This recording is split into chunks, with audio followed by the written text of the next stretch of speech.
30년 경력의 호남 최초 여성외과 의사. 알아주는 유방암 명의. 그런데 최 원장이 유명한 이유가 하나 더 있다는데요. 안녕하세요.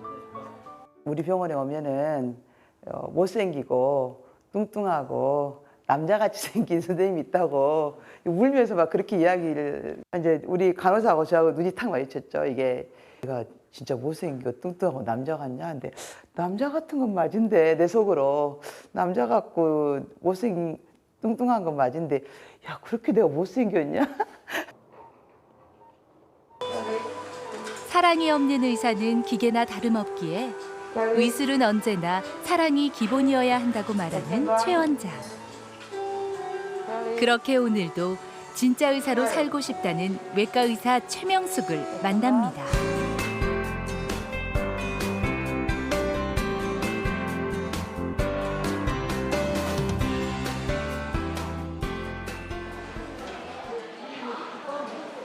광주 시내 한 병원의 유방암 센터. 환자들의 마음이 다 그렇듯 위로가 되는 진실된 진료를 원하는데요. 그 마음을 알아주려 애쓰는 최명숙 원장입니다. 2년이 지났거든요. 그래서 지금 보기 괜찮아졌으니까 아무 걱정하지 말고 이제 1년에 한 번씩 와볼까? 네. 좋은 일네 화이팅!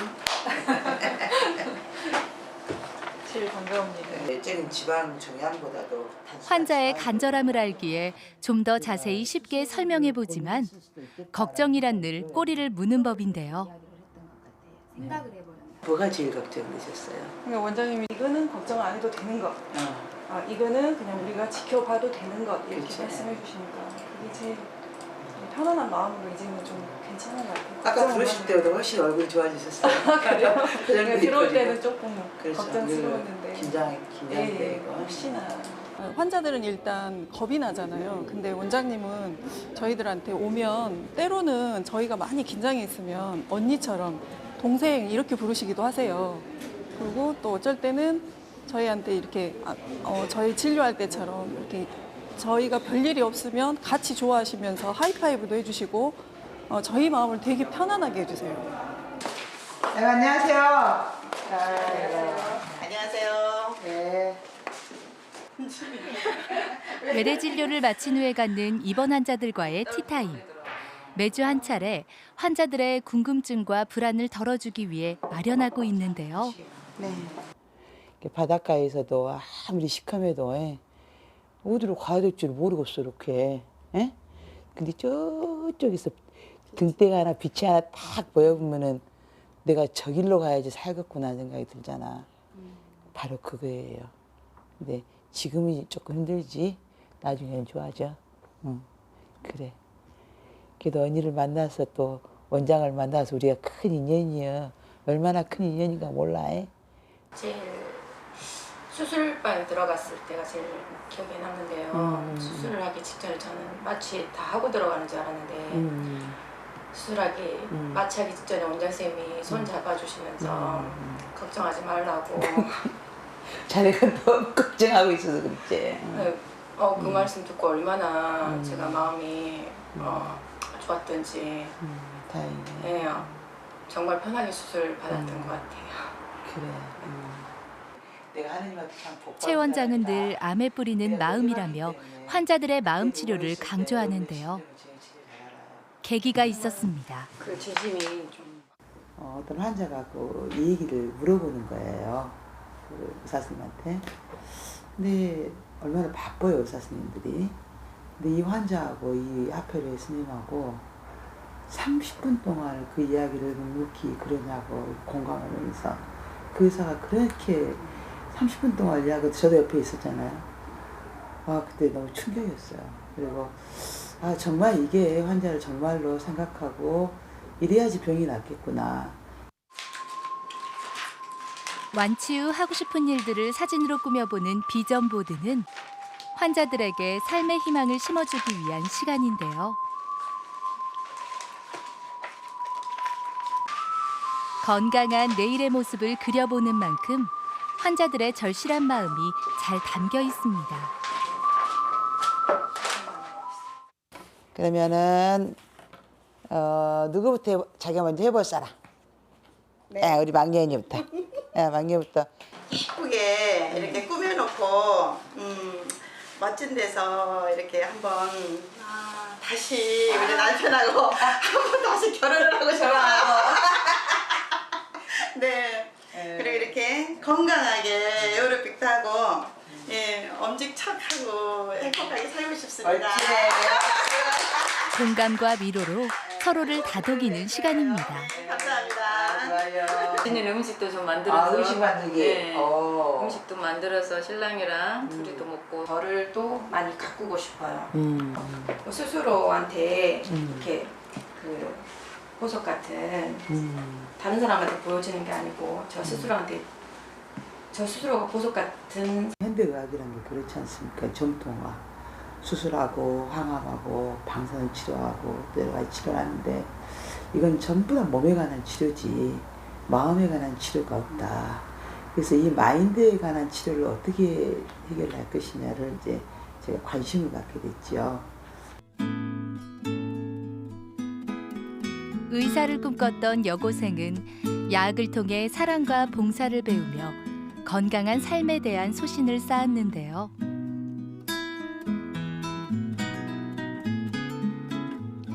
해를 더해갈수록 의사가 천직이라 생각이 듭니다. 사람이 그러잖아요. 제가 하는 일과 자기가 할 수 있는 일과 또 자기가 인생에서 꼭 해야 될 일들. 근데 저는 이제까지는 제가 하고 싶은 일들을 해왔고 지금 제가 제일 잘하는 것이 생각해 보니까 제가 요리를 잘하거나 무슨 옷을 멋지게 잘 입는다거나 메이크업을 잘한다거나 저는 그런 건 또 못하잖아요. 이렇게 사람이 다 자기한테 주어진 그런 달란트가 있는 것 같아요. 그래서 그 달란트가 제가 사람을 케어하는 거, 돌보는 거. 그래서 그걸 제가 지금 하고 있는 것 같아요. 이것이 하나님께서 저한테 주신 소명이 아닌가 그런 생각을 합니다.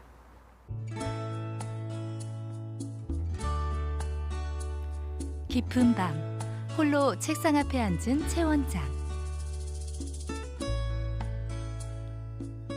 글쓰기는 의사로서 갖는 일상의 고민들을 풀어내는 휴식이자 부족했던 점을 되짚어보는 반성인데요. 그간 발간한 책이 많지만 지난해 펴낸 에세이집은 최 원장 개인의 이야기가 담겼다는 점에서 의미가 큽니다. 의사가 되기 전 어머니가 스스로 돌아가셨다. 그 후 10년을 응급환자와 시각을 다투었고 이후 다시 10년 동안 쭉 암 환자를 돌봐왔다. 그들의 애환을 정말 잘 알고 있다고 생각하고 있었다. 그러나 이번에 막상 우리 아버지가 직장암 수술을 하고 보니 달랐다. 환자들이 얼마나 힘들었을까를 생각하니 비로소 진심으로 너무나 가슴이 아파져 온다. 부모님의 암투병을 통해 의사란 무엇인가에 대해 또 한 번 생각하게 됐다는 최 원장. 생각이 깊어지니 아픔을 나누는 방법도 보였습니다. 오늘 환자한테 또 느낀 느낌들, 또 여행을 가서 쓴 느낌들, 이런 느낌들을 적다 보니까 이게 글들이 많이 쌓였어요. 그래서 이걸 좀 정리를 하자 싶어서 올해 이렇게 글을 냈고, 또 사실은 살아가면서 많이 기부를 하잖아요. 저는 이 기부 문화가 정말 있어야 된다고 생각을 해요. 물론 저희가 무슨 MBC다, KBS다 이렇게 해서 다 할 수도 있지만 이번에 제가 그 책 낸 것은 조금 다른 데서 써보자. 이렇게 거창하게 무슨 이렇게 뭘 이렇게 알려지지 않는, 그래서 좀 정말 어려운 사람들한테 이렇게 쓰게 됐습니다. 그래서. 아이고,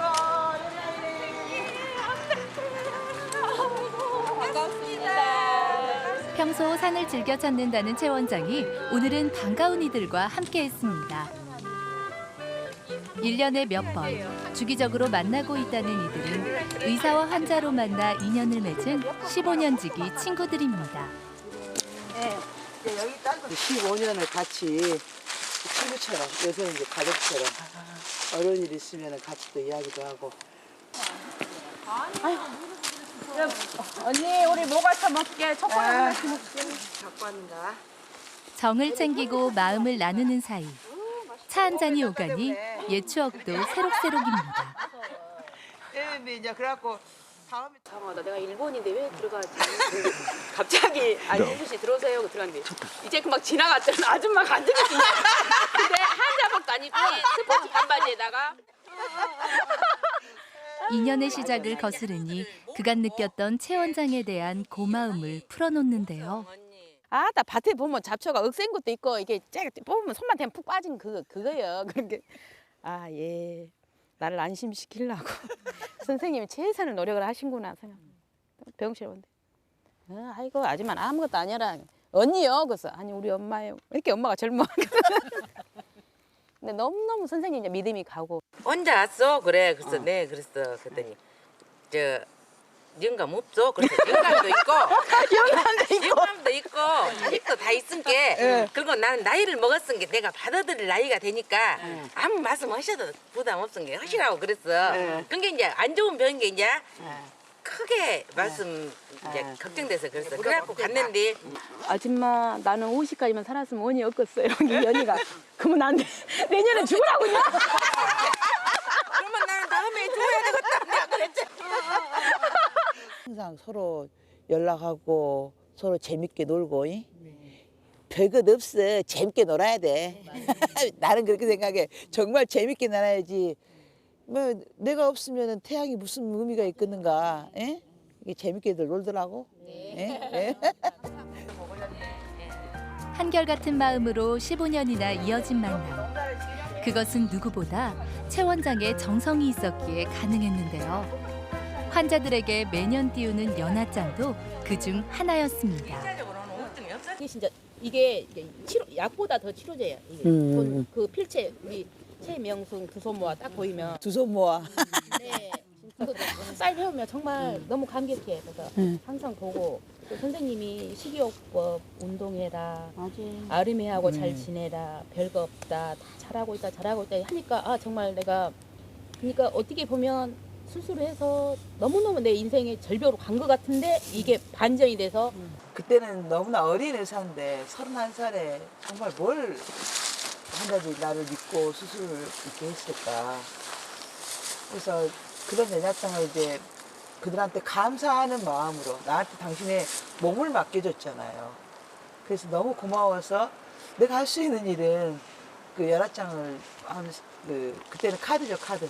카드를 크리스마스까지 내가 크리스찬이기 때문에 크리스마스 카드를 이제 보내게 된 것이 해마다 이렇게.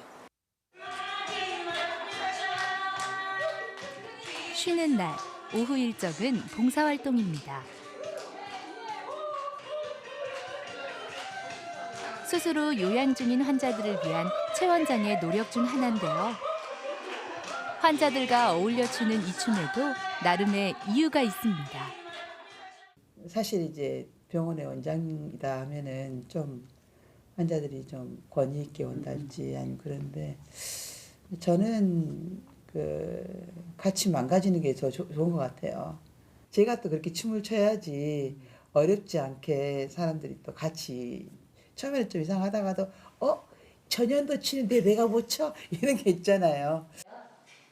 7, 8 몸과 마음과 영혼을 함께 치료하는 것이라야 제대로 된 치료라고 여기는 최 원장. 때문에 명상은 환자 스스로를 위해서도 권하고 있습니다. 자기 이름 불러봐. 명수가. 자기 이름. 명수가 말고 또. 명상하면은 앉아서 가만히 생각하는 거라고 생각하잖아요. 근데 명상은 자기 에고를 버리는 거거든요. 근데 현대인들은 너무나 많은 스트레스를 안고 살기 때문에 몸 움직이고 하면서 이걸 좀 밖으로 배출시키고 그것이 빠져나오고 나면 정말 자기 진짜 본성의 자리로 가만히 앉아있으면 생각이 너무 많이 지치면 사람이 생각이 없어지잖아요. 생각이 없을 때 이제 영이 들어오는 거죠. 그래서 마음이 편안해지고 또 자기 자신에 대해서 깊이 생각하게 되고. 그 순간만큼은 저의 에너지가 어디서 나오는지는 잘 몰라요. 그러니까 저 하나뿐만 아니고 한우분들도 항암을 하고 방사를 하고 굉장히 에너지가 없거든요. 그러나 함께하면 그 에너지가 정말 시너지효과라는 것은 엄청난 힘이에요. 그래서 아마 이겨낼 수 있는 그런 계기들이 있지 않을까 싶어요. 늦은 시간, 최 원장이 찾은 곳은 명상춤을 추는 지인들과의 모임입니다. 인도의 철학자 구르지예프가 만든 명상춤을 전수하며 스스로에게 집중하는 법을 배우는데요.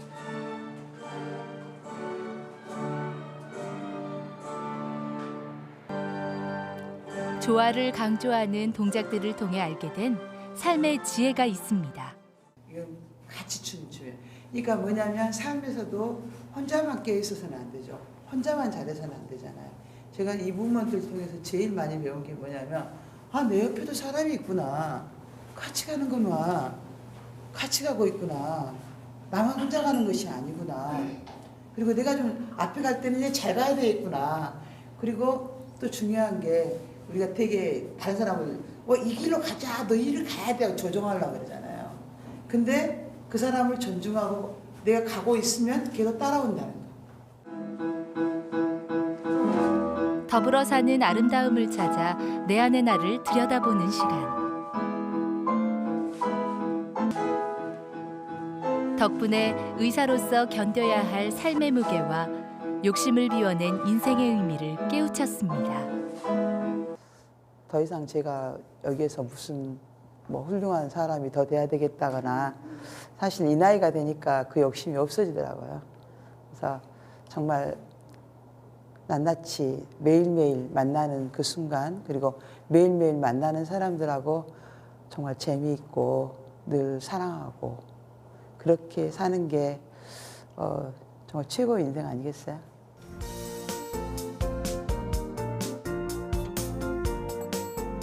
마음을 어루만지는 진심에 환자들을 위한 끊임없는 노력. 의사로서 주어진 삶에 오늘도 최선을 다하는 진짜 의사 최명숙입니다.